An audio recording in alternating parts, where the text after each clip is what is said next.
Saan po magandang ilagay mga bossing ko ang ating pong bigas at ang ating bigasan mga bossing para higit tayo na maka-attract ng swerte, para siksik-liglig at umapaw at napakaraming blessing ang dumating po sa atin mga bossing.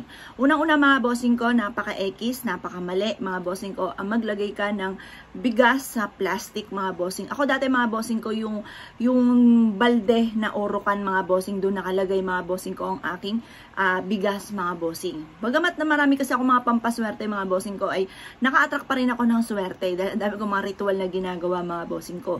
Pero mga bossing ko, binago ko po ito dahil yun nga po, parang may pumapasok pero mabilis din lumalabas mga bossing. Ngayon po, binago ko siya. Ang ginawa ko po mga bossing ko, dahil meron din ako mga iba't ibang klase ng banga.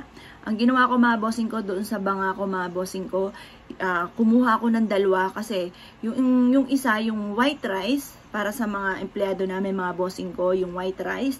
Tapos yung brown rice, dahil para nga sa amin mga bossing ko, gawa ng may diabetes nga po kami mga bossing. Ngayon pa mga bossing, dalawang base ko na porcelain mga bossing ko, anilagyan ko mga bossing ko ng bigas mga bossing. Pagtapos, pero syempre mga bossing ko, yung mga barya, naglagay din ako ng barya kasi naglalagay ako ng 168, 168 sa ilalim ng bigasan. Tapos tinatakluban ko na ito mga bossing ko ng bigas mga bossing. Proven po yan, maswerte.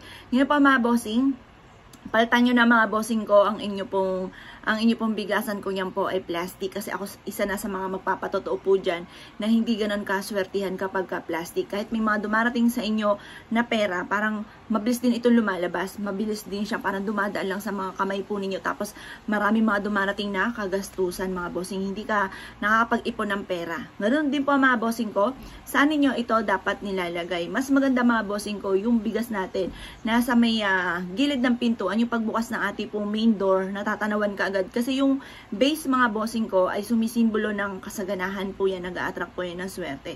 Meron nga ako kakilala mga bossing ko, ang laki-laki ng bahay nila, napakayaman po nila mga bossing. Tapos mahilig yun sa mga base mga bossing. Yung terrace nila, ang daming base. Yun. Kasi unang-una nag-a-attract po yun ng kasaganahan.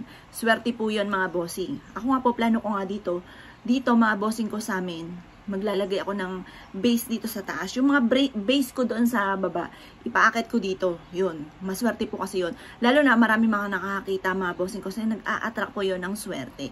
At ang sikreto naman sa base mga bossing ko, maglalagay ka lang din po dyan mga bossing ko. Bukod doon sa bigas mga bossing ko ha. Lagyan nyo po ito mga bossing ko ng barya. Tapos lagyan nyo po ito ng ang tawag ba dyan? Ng buhangin. Ayan, Diyos ko, nakalimutan ko pa. Buhangin. Maraming barya at buhangin. Kasi mga bossing ko, yung pag ginanyan mo, yung parang shell po siya na may humuhugong sa loob mga bossing. Yun yung iniingatang yaman. Kaya napakaswerte niyan kapag meron kang ganyan sa bigasan po ninyo. Yun ang gagawin yung bigasan, yung base po mga bossing. May mga maliliit talaga mga bossing ko na base na pwede nyo, tas may takip po siya, na pwede siyang gawin mga bossing ko or gamitin na meron din kami base. Kaya kung gusto nyo po mga bossing ko, tumawag ka lamang sa 0948-788-9806. Sa akin na magmumula ang barya kung gusto po ninyo mga bossing. Ngayon pa mga bossing, kailangan yung may takip. Tapos yung pong masikip yung ganyan. Kasi magsisimula tayo sa scratch. Tapos mataba po siyang ganyan. Ibig sabihin, nag-grow yung wealth natin. Tapos yung gano'n, magtitipid tayo. Ayun, kaya maswerte po yung base na gano'n.